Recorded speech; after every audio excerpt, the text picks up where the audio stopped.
Call this City Council Ad Hoc Committee Prevention of Housing Blight Ordinance Section 10-99 to 106 and 12-34, 6:15, Tuesday, May 15, 2012, Caucus Room, 3rd floor, City Hall. My name is Joe Calvo, I'm the chairman. I have with me tonight Jack Knapp, councilman, and Fred Visconti, councilman. I also have Corporation Counsel Laszlo Pinter. I have Bruce Tamayo from the Economic Development Office. We have Wayne Shepard from the Mayor's Office, Chief of Staff. We have Roger Planzo from the Mayor's Office as well. We have Sean Stillman from the unit, and we have ex officio council members Dwayne Perkins, Council Minority Leader Tom Soddy, Councilman Andrew Wetmore, Councilman Phil Kern. Did I miss anybody? Okay, great, thank you. Mr. Pinter, I'm going to ask you if you would, since this is an ordinance changes, if you would open up the meeting, give the committee and the members here a brief description of, I know the mayor had sent a letter to the council in March, or in April's meeting, requesting these changes, and I know you have drafted some proposed ordinances, so if you would take us through them, I'd appreciate that. Thank you, Mr. Chairman. To the committee and others, the mayor had issued a letter dated March 22nd, which went to the April Council, and his request essentially is straightforward. That is to ask for the approval of the creation of a new ordinance and the amendment of another one. The new ordinance would permit the enforcement of exterior housing blight in Danbury. The city already has an ordinance now, which you adopted probably 5 or 8 years ago, for residential housing blight, houses as structures. This ordinance would propose to be a sister of that ordinance to allow for the enforcement by the unit, Sean Stillman's department, to enforce exterior housing blight. And the ordinance has provisions in it which tells you what is intended to enforce. Let me just get you a couple of highlights of the ordinance just so you can see what the plan is. And by the way, this ordinance in numerical form follows upon the blight ordinance that's in place now, so it's kind of easy to track. In fact, much of the language is similar. The dissimilarities include that, number one, we're enforcing outside blight. Number two is that the unit is doing the enforcement. And number three, that there are some provisions in here regarding being able to lien property that are a little bit different, not vastly different. But the first two are the main differences. If you look at the first page of the ordinance, again, the mirror of the existing blight ordinance is that this is being created to deal with blighted exterior portions of the premises. There are definitions that follow, which if you look at those, these are the items that we've been told and that our personnel have encountered to be problems as a result not only of the economic times but also of people, it includes foreclosed homes, which involve banks and others, who are either unable or unwilling to maintain the properties in a fashion which creates safe conditions, healthful conditions, properly maintained properties. And it's important for neighborhoods to at least have a system in place. This is not a SWAT team. This is the intention is not to just go out and with a bunch of people and go onto somebody's property and say, here's everything that's wrong. The intention is to have an available system so that when the unit or others observe that there are conditions in residential property in the city of Danbury, that the unit is fed information from other departments. The ordinance provides that there's a list created of those properties which need attention. That list is channeled through Sean's office. Sean and his department personnel will go out. And in the course of their normal inspections, they can also do ad hoc inspections. So they would drive in the neighborhood, they would see that there's a problem, and they'd make their own list. They'd observe, they'd make notes, and then the follow-on policy would be that there's then the issuance of warnings to the potential violators, followed by citations, which include fines. The statutes of the state of Connecticut permit this system. They permit it both in terms of the enactment of law and regulations to deal with this.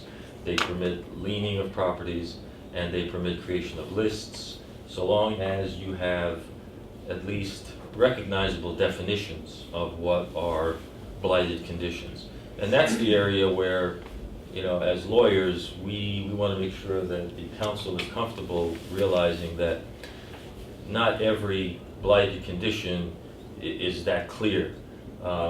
There's some discretion involved in this because, the height of grass, what a car looks like, that's a junk car, may be a little different depending upon the observer. So what we try to do is we try to put in definitions that we've drawn from mostly tested definitions in law, trying to give guidance to our department personnel, to the unit, so that if they see, for example, if you look at the under definitions in category 1, blighted exterior, storage or accumulation of junk, trash, rubbish, boxes, paper, that one's fairly broad.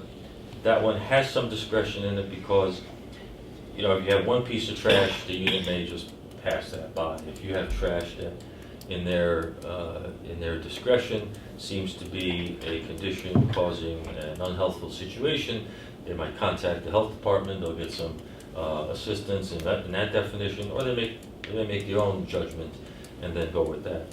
When it comes to cars, number 2, for example, inoperable and abandoned vehicles are specifically defined in the further sections. So there's somewhat less discretion when it comes to vehicles. The police department also has some jurisdiction in connection to vehicles, depending upon where they're situated.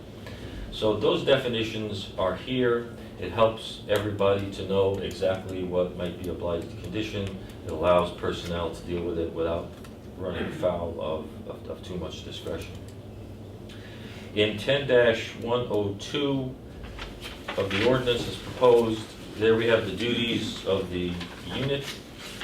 Now, the unit is authorized to observe blighted conditions from the road. They're also authorized to enter upon private property.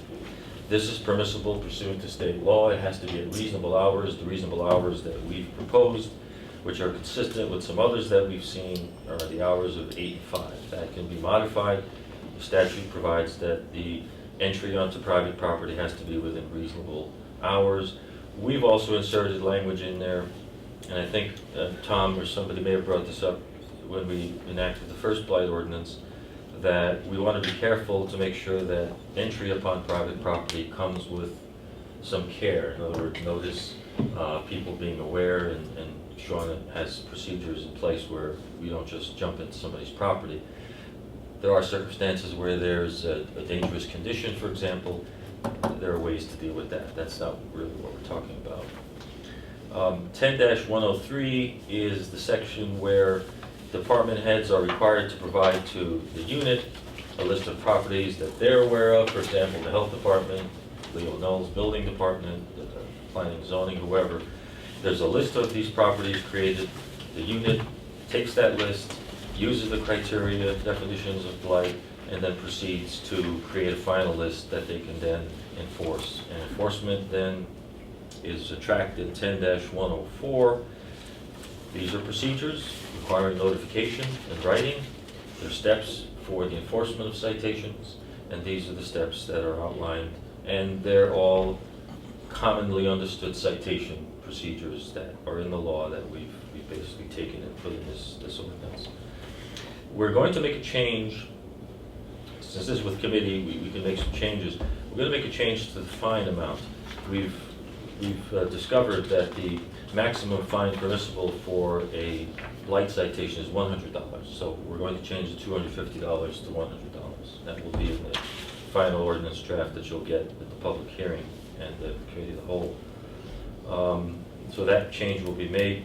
And interesting enough, in section 10-105, in subsection C, we're also going to add, there's a provision in the state law that allows, if, for example, the city fails or doesn't file a lien, to recover costs of us having to remediate blighted property. If we don't file a lien, there's a provision in the law that allows that money to be recovered through taxation.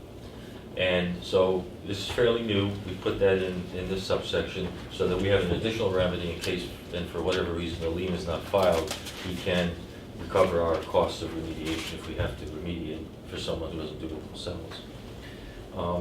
Finally, in the last portion, or near the last portion of the ordinance, and this mirrors the housing blight ordinance, the other one for structures, if someone not related to the owner, and these are defined in here, decides to or desires to purchase a blighted property, there can be a certain level of forgiveness of penalties if they agree in writing to remediate the property and bring the property into compliance.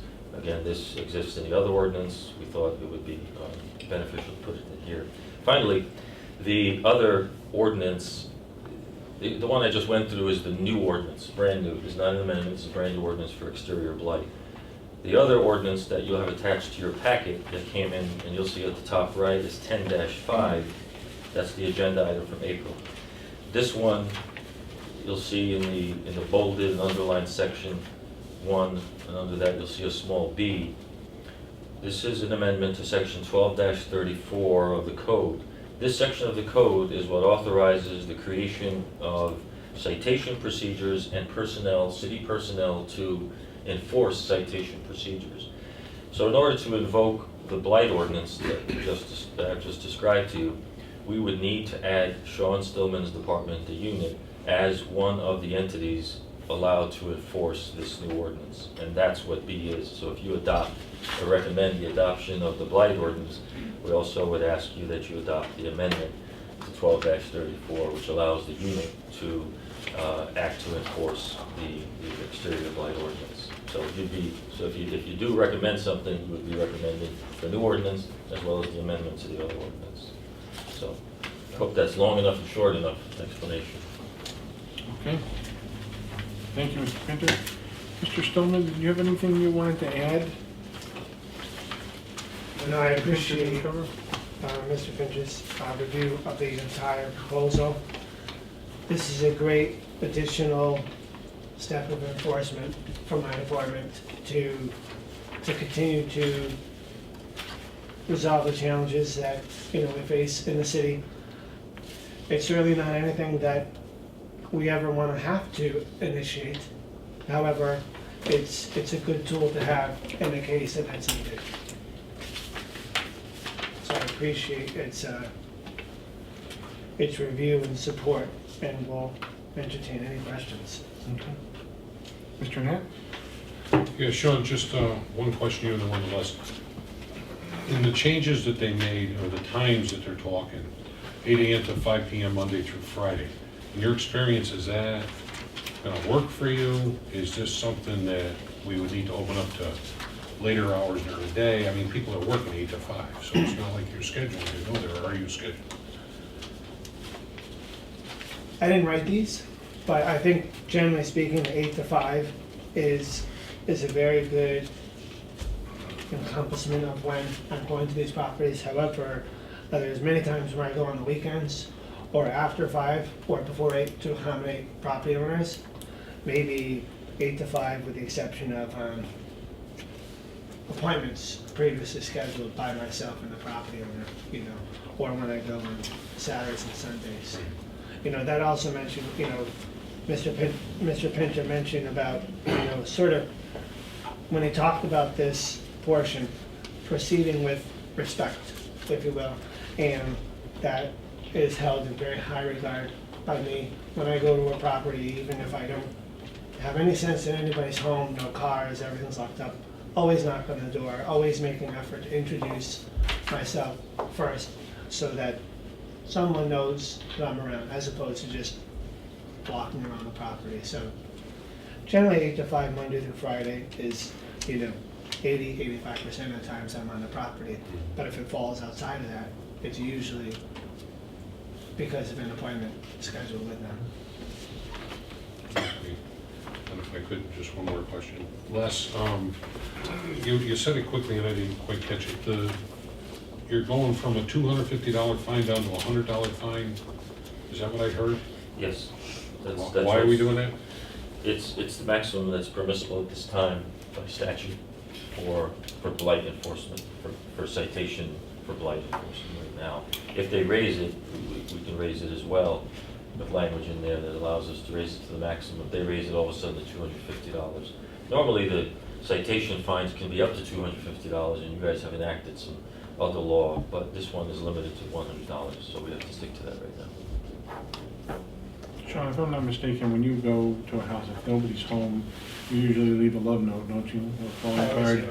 I always leave a tag, Right. a very obnoxious looking orange to- tag, so they know I'm there, and it allows them to call me Right, to talk about the issue. Yeah. They work too. My sister got one for her leaves. For what? Her leaves. Is that me? It was you. Mr. Visconti, you had a question? Just quickly, the 8 to 5 situation, excuse me. In reading some of the reports, Sean, where you go, you do a lot of night work. Is this gonna, inhibit you from going out at night, or? I do.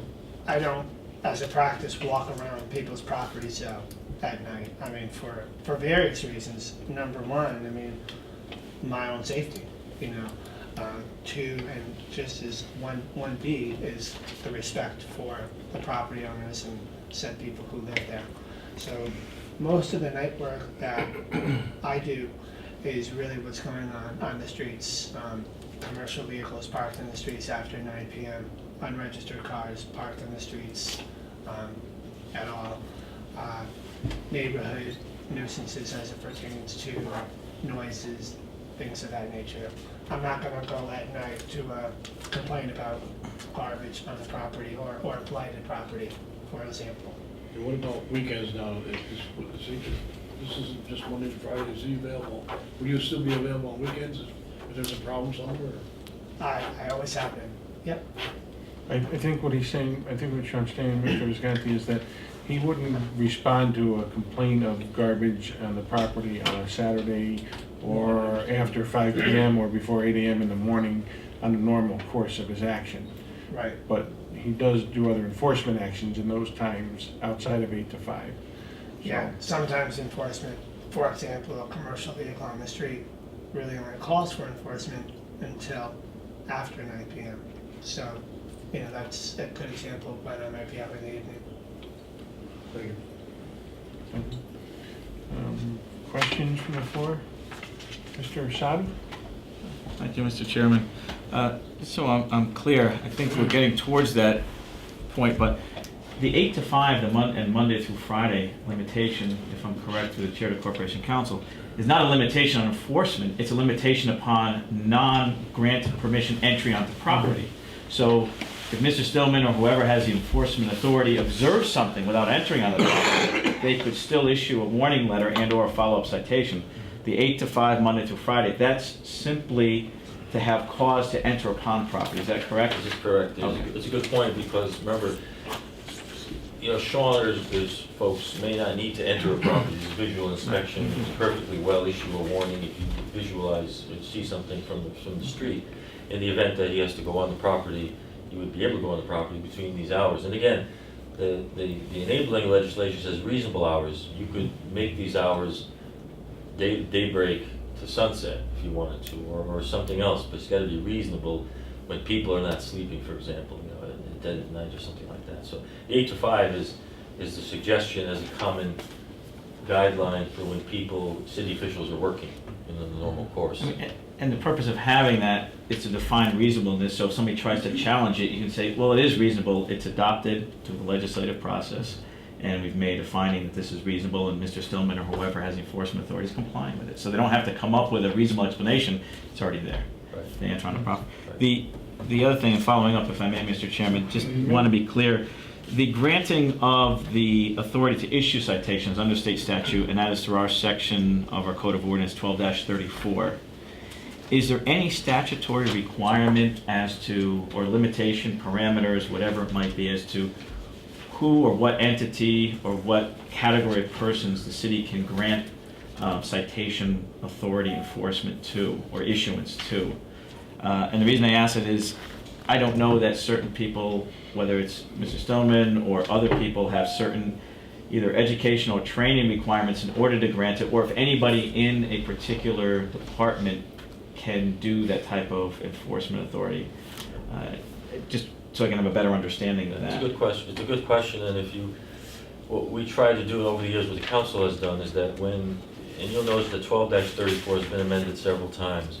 When we have a code, Chair, we have a code section pertaining to, let's say, enforcement of vehicles parked on the street.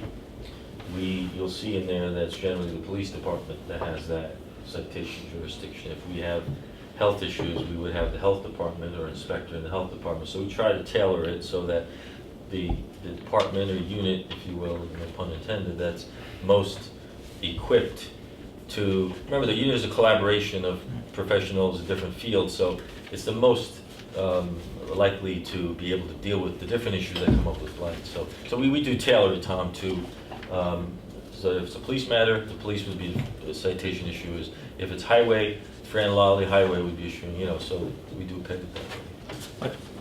Just finally follow up, and the first thing is, Sean, we all know, does an excellent job and is out there at all hours. I think most of us can personally attest to that. I just want to make sure that, the reason I asked that question, is to make sure someone's not challenging his authority, or if he's issuing them rather than a police officer, a zoning enforcement officer, a member of the health department, that we have that statutory authority, which I presume, I just wanted to get that on the record so that somebody doesn't try to bring that up when he's going out and doing this stuff, because we're always calling him and asking him to do things. Right. Thanks for the clarity. There's no requirement that you designate a specific individual. You can designate an individual who the municipality feels is qualified enough to issue the citation. That's all the standard. Thank you. That's what I wanted to get on the record. Thank you, Mr. Steiner. Anything else? Mr. Perkins? Thank you, Mr. Chair. Through you to, I guess, Sean or Les. Once this exterior blighted property is identified, as far as maybe high grass or overgrown trees and things like that, what type of system needs to be in place before you can actually start a cleanup if that even happens? Well, I can try to answer that. I mean, obviously, once you're referring to once that said property is identified, what's the next step? First step would be, a conversation I would have with the property owner to advise them what the concern is, what the issue is, and establish a time frame in which it can be remediated. In other words, this ordinance isn't put forward to just hop right into it. We would try to establish a resolution before it even gets to this. Fast forward, let's just assume non-compliance. Then the system that I believe is in place, because I've never used it before, because I've never had it, is a similar database system that our other departments use. Correct me if I'm wrong, the zoning, the health department, where they have to issue what I would refer to as a notice of violation. It's sometimes called a warning. Okay. It's that first lob that there's a problem. There's no fine attached to that yet. It's a description of what the problem is, how much time you have to remediate the problem, and then if you don't remediate the problem, notification that you will be issued a citation at that point, which then carries with it a fine structure. So that's your two-step process. And the warning will, Dwayne, indicate what's wrong. And we've observed this on this day, and you have so much time to work with us to remediate. If you don't, then we go to the citation procedure. Just in between that, Sean is suggesting incorrectly that he works with them. What's the problem? How can we help you? How can you do it? What do you need to do? Have an argument or not, or work it out. Okay. Follow? If I could just for one second, Mr. Brand, I believe section C talks about that warning. It has to be issued before a citation can be issued. So that's in there on the back of 12-34 citations, the last paragraph C. Please proceed, Mr. Perkins. Thank you, Mr. Chair. Another scenario. Let's say the property owner is difficult to identify. Let's say he's not answering the door when you knock. He's in some other state or country. Or a home is somewhere within the foreclosure process and it's in between an owner and a bank. How would that play out? That's an excellent question. There's very few scenarios that currently exist in the question you're posing, but it does exist, where I'm trying to get a property cleaned up or a grass mowed, and it's in between a homeowner and a bank, and nobody's accepting any ownership. I can't answer that, because I try as hard as I can to try to resolve that issue, and sometimes I get a hit, sometimes it's swing and a miss. It's very few, you can count on one hand, but still it does exist. We've had situations where, due to a foreclosure, there's sort of an intervening period of time when no one exists. It's like a ghost ownership, Those are hard, and I think that the department would notify us. We try to track down, determine where we would send a warning or some other notice. But we have to do a little sleuthing, because some of them are not so easy. But let's assume it's a foreclosure situation. We try to contact the appropriate lender institution, notify them, and hopefully get some results. If not, then depending upon the level of the remediation, we'd have to go forward, and if it's a situation that needs to be remediated, we just have to do it and then reserve our rights either by lien or by later attachment to recover the cost. But again, that's the 5%, 10% of cases, Yeah. So. And that would be a good last case scenario, the fact that we could try to do something about it, which would be something new. In a case where a homeowner is not available anymore, we always contact the bank and find out, let them know the problem. And when the bank says in a scenario, we don't own the home yet, we follow up with them to find out when they do, so we can alert the bank that certain remediation has to be done.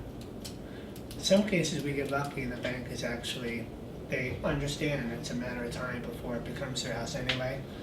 So they get contractors, go out there and fix the problem. Some banks are more steadfast. We're not doing anything until it becomes their home. Through the chair, how long do you think that takes from beginning to, let's say, action?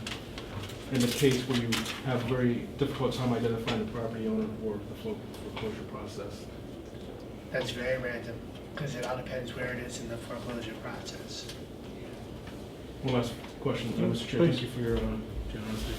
Does this extend to the housing authority, or are they under their own kind of rules? I mean, would we be able to consider something blighted under their? We probably could. We consult with them, I think, but we would have jurisdiction there as well. I just want to be clear to the chair. It's very important for the council to know. I should have mentioned at the beginning that the impact of the exterior blight ordinance actually, from a health perspective and safety, is actually more important even than the structural blight, because this affects neighborhoods, it affects outer areas where kids, people, and all that. So, just wanted to bring your attention. This is actually a heightened protection, even more so than the existing blight ordinance we have now. And the blight ordinance we have now designates an official from the building department. Here we have, unit personnel, which they're able to hopefully create a much more effective enforcement procedure for areas and health conditions that are actually much more prominent. So it's a pretty important device. Thank you, Mr. Chair. You're welcome. Thank you. Anybody else? Thank you, Mr. Chairman. I'd like to make a motion to adopt the Code of Ordinance Sections 1099 through 10106 and 12-34 as presented and amended. Second. Motion's been made and seconded. Other discussion with the committee? Seeing none, I'll try your minds. All those in favor signify by saying aye. Aye. Anybody opposed? Motion carries unanimously. Move adjourned. Thank you, Mr. Visconti. Motion made by Mr. Visconti to adjourn, seconded by Mr. Knapp. All those in favor signify by saying aye. Aye. Thank you, everybody. Thanks for your participation tonight. We appreciate it.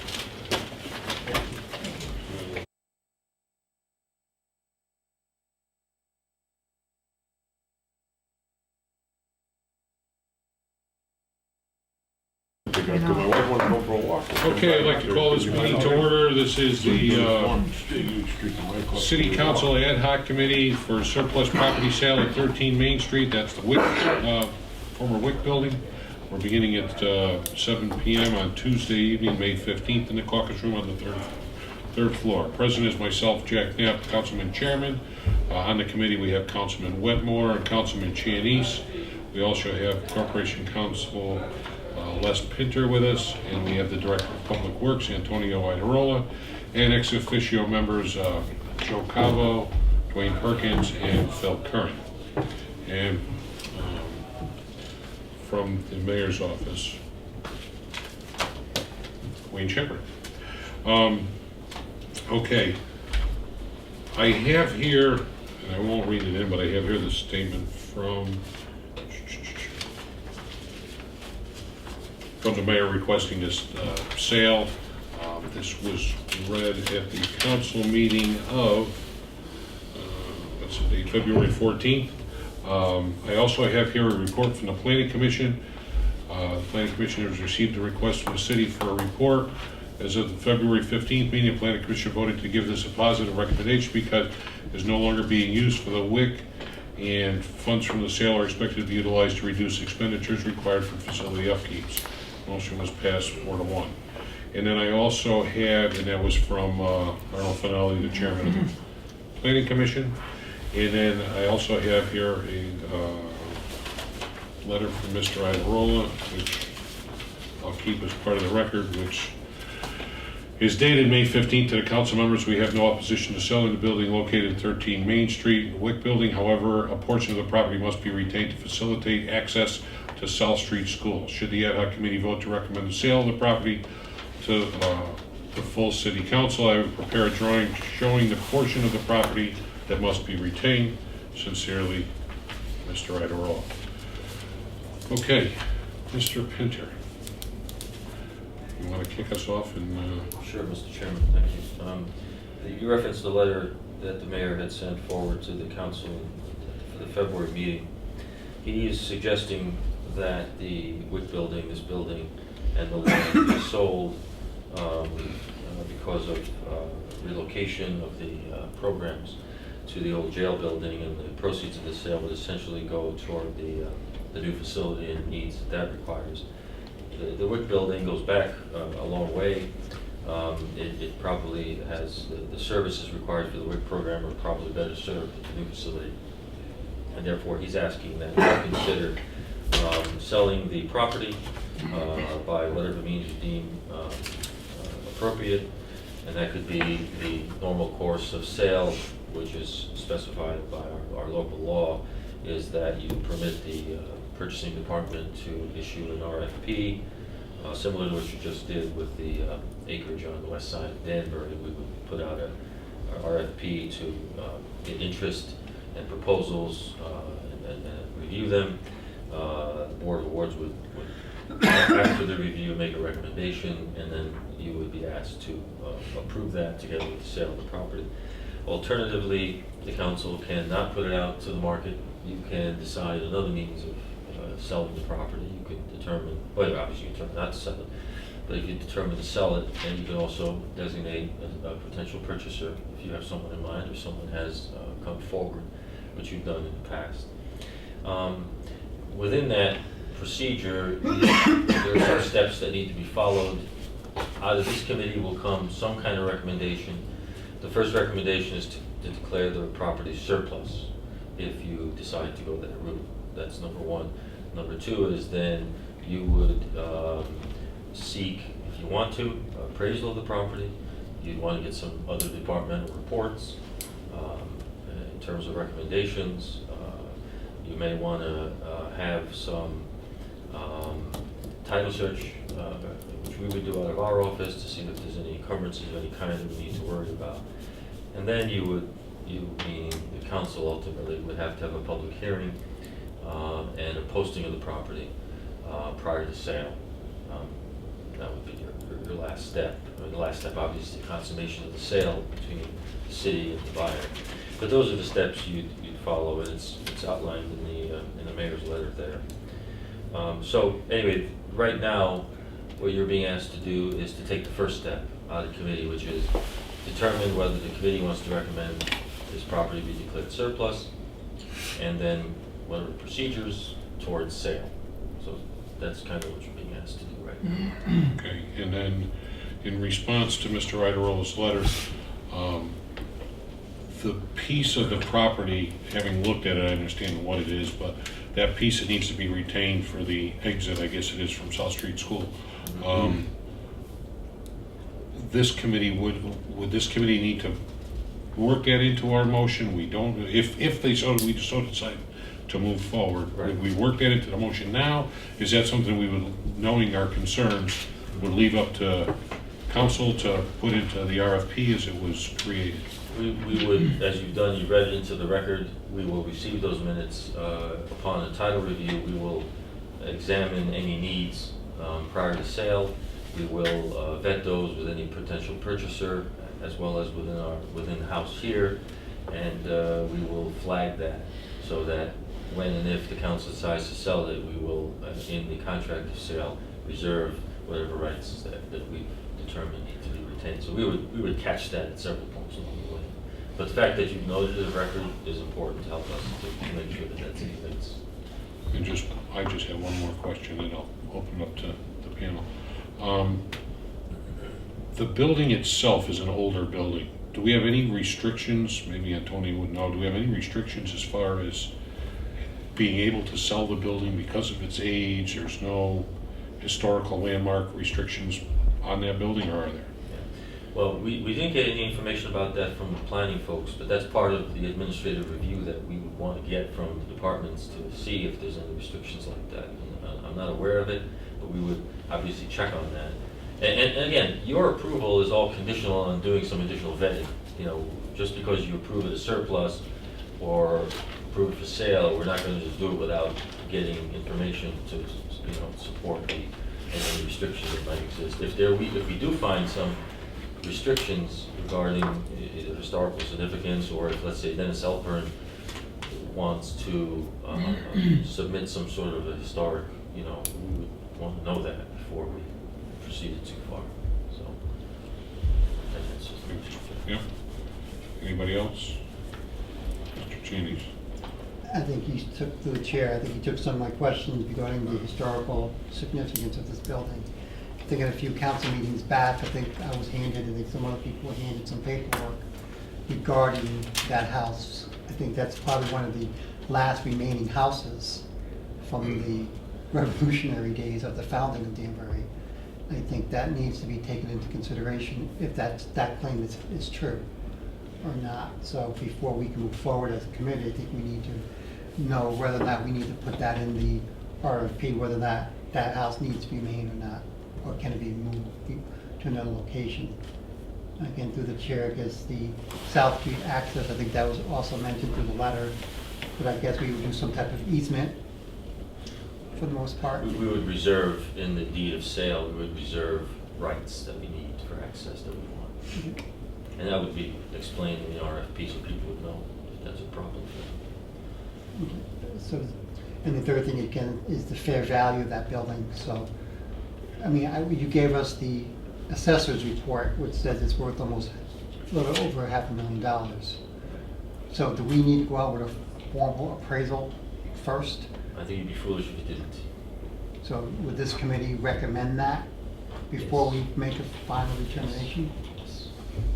So, would this committee need to remain open, or can we make the motion subject to those conditions. You can make it subject, you could include whatever conditions you wanted in that motion. You could have another meeting if you want to come back once we have some information to provide you. Either way is fine. But in the past, I think you basically set forth the conditions you wanted, and then we would move on those.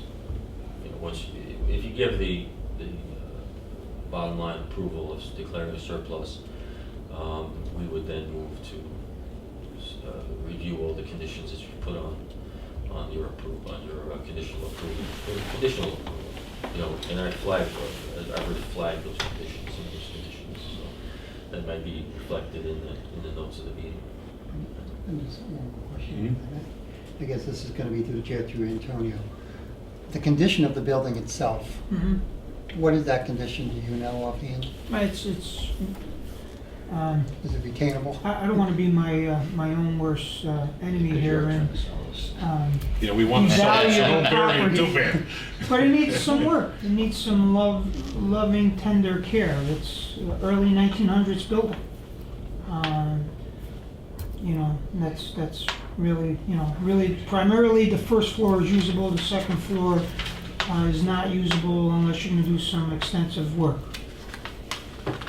But it's not, the city can't use it for any means that you know of right now. No, I mean, to be honest with you, I'd be looking at, if I'm looking for space, I'd be looking for some newer, more modern space with more efficient, Modern you know, mechanicals. backbones to it.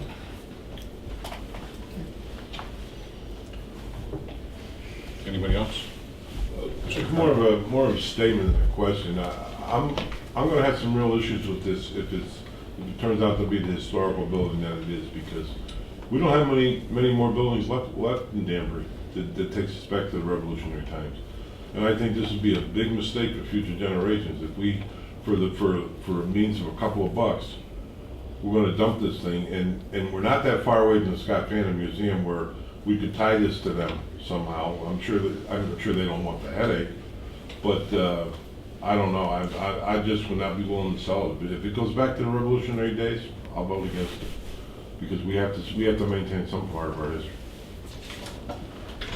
Through the chair, Mr. Pinter, your experience dealing with historical structures, it does turn out to be something to be on the historic registry, perhaps, or would be labeled as such. Even if we were to sell it, the new owners would have to do any renovations and modifications, if any, within the purview of what those guidelines would be, if it were to be regarded as a historical building afterwards. Is that correct? Yes, largely that's correct. There would be certain limitations on what you could do and how you would renovate the building. We have to look and see if it is, first of all. And then just, you wouldn't be able to demolish it or substantially change it without some special permission. So there would be parameters. Yeah. Regardless, If you sold it, to a private individual. they'd be subject to the same limitations. Yes.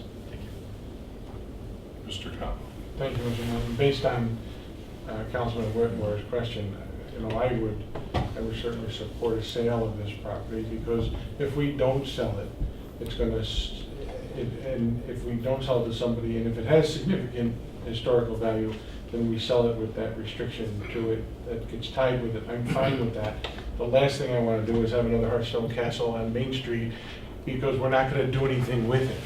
And then it has to be winterized and sort of maintained by the city, but there's no plans for it, and that's why I think the mayor brought it forward to declare it surplus, because there's no plans for it. And I'd hate to have it just sit there, empty and dilapidate, where if someone could take it and use it and stay within the guidelines of a historic value of a building, so. Mr. Chair, Mr. Cabo, but you know what? That's not going to fly, Joe, because we could say the same thing about the Richter House. It's the city's fault that the Richter House got the condition it was in, because they let it go. And we did it with the castle. We let the castle go. And now we got this building, and we're going to let this building go. And this is all history that it's going to fall back on our shoulders, and we're letting it fall. And if it's going to cost a couple dollars, it's going to cost a couple dollars. But I mean, the it's the city's fault for the castle, and it's the city's fault for Richter Park, because of the condition Richter Park is.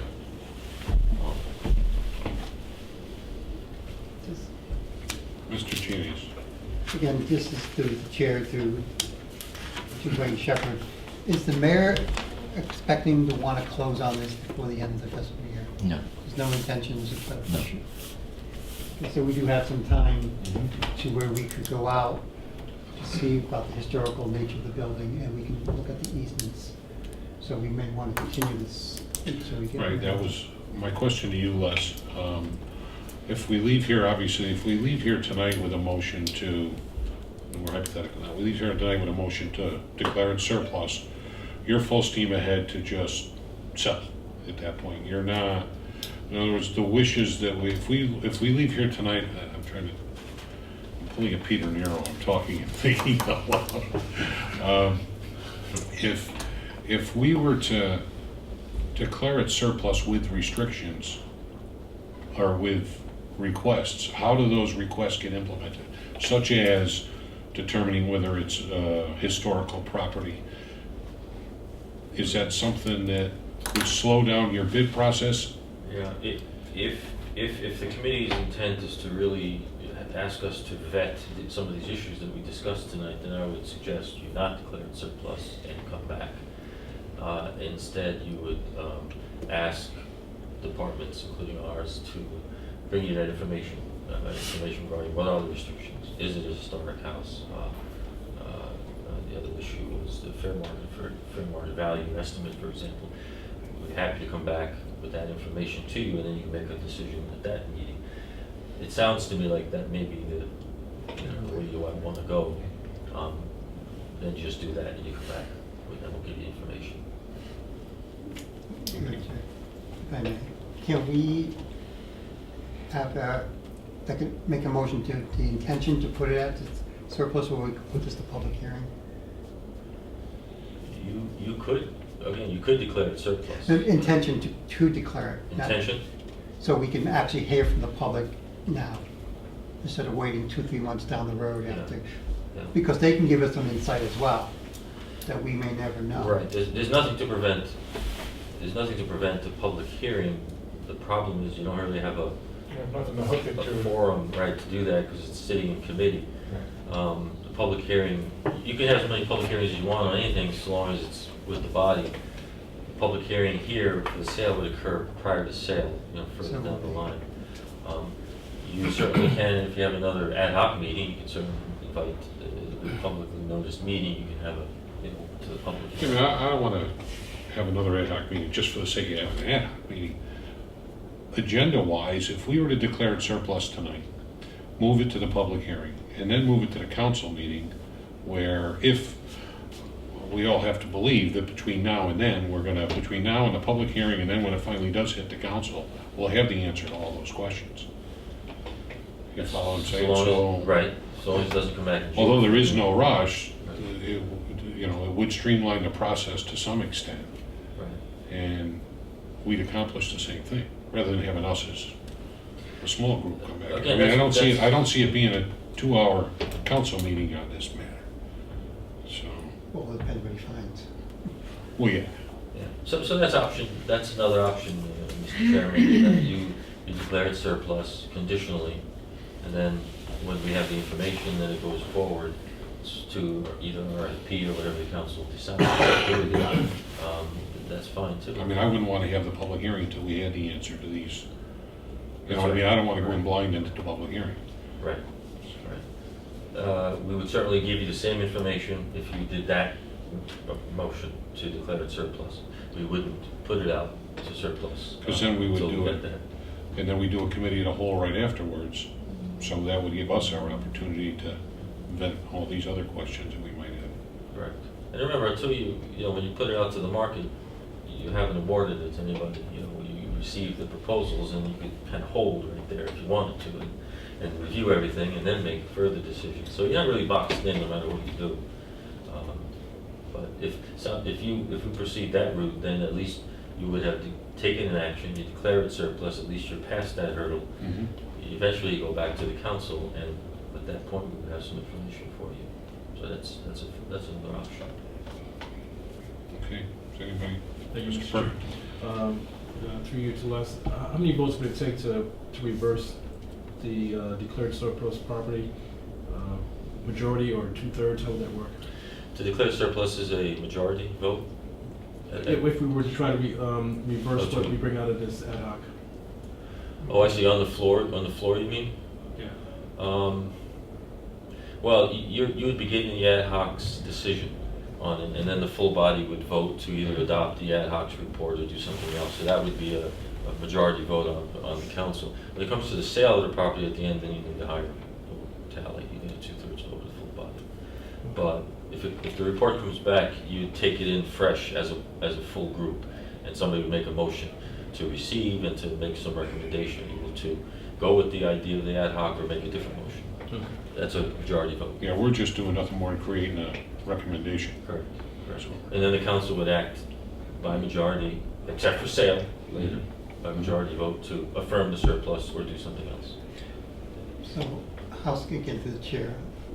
If we declare it surplus and it goes to the council body, they're gonna get it on an agenda. And they're gonna either accept the report or send it to a public hearing. But they won't send it to public hearing without having any data to which to send it to public hearing on. I don't think they will send it without knowing if it's historical, if the easement's been addressed. So it'll sit there waiting for something. Well, it depends. They could send it. we're gonna send it They in. could send it, you have a majority vote to move that question, and then send it to a public hearing. Or not have enough to do that, or it could be tabled, or it could be sent back to the committee, to Mr. Knapp's committee. So what you're saying, we wouldn't send to a public hearing without having this? You wouldn't, no. This committee? No. But the council wouldn't either without this data. Council could do whatever they wanted with that or without. If they wanted data, they'd hold off sending it. If they want to send to public hearing without the data, assuming the data would come at the time of the public hearing, they could do that too. So it depends on, again, it's all conditional, you can do a lot of things subject to getting information. That's perfectly fine. If the council chooses that it doesn't really need all that information because it has enough, you send it to public hearing without any conditions. How long would you take to get this information? Well, the fair market value would be a little harder. We'd have to actually commission somebody to do that. Now, keep in mind that if we RFP this property, you don't really have to have a firm number. It's good to have it, but you're gonna have people coming in with their numbers, and it could be anywhere. So, but you want to know what your benchmark is. As far as the reservation and the historic certificates, we can find out, in a few days. Okay, get right to it. It's not, the appraisal would take some time. The other conditions could be determined fairly quickly. If I could, Mr. Chairman, just to give you a timeline, if the committee comes out of this tonight with a recommendation to declare the surplus, it goes to the council. In the June meeting, it would get referred to a public hearing with or without a committee of the whole directly after, which wouldn't get called probably until July, which means that it would get sent to the August agenda with a recommendation to either sell or not sell, and then be voted on at that time. So you're looking until August then before anything really can probably realistically happen with this. Before an RFP would get set up. Right, and then by the time, purchasing puts the RFP together, and everything, it'll be August before you see anything, minimum. Probably.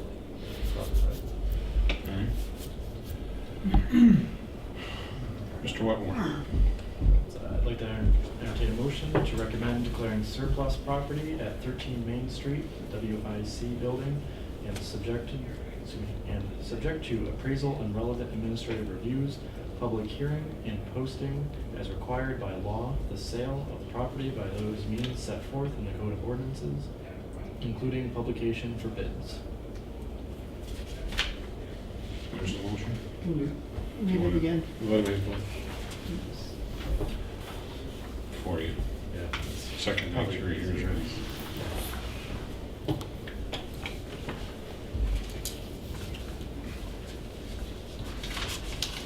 Do we have to second it to make an amendment to his motion? Yeah, the second, Yeah, discuss it. Second, and Yeah, I'll Then we- second it. okay.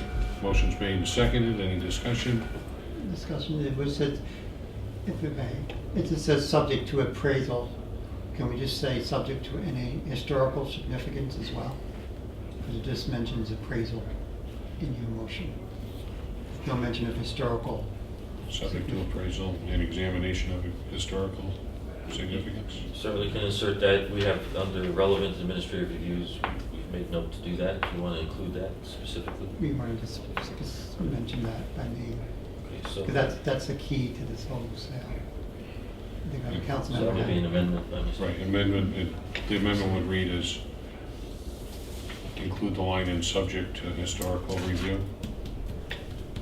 You got A that? review of historical status. Reviews. Set that up. That sounds lawyer-like. Sorry, that's what they do.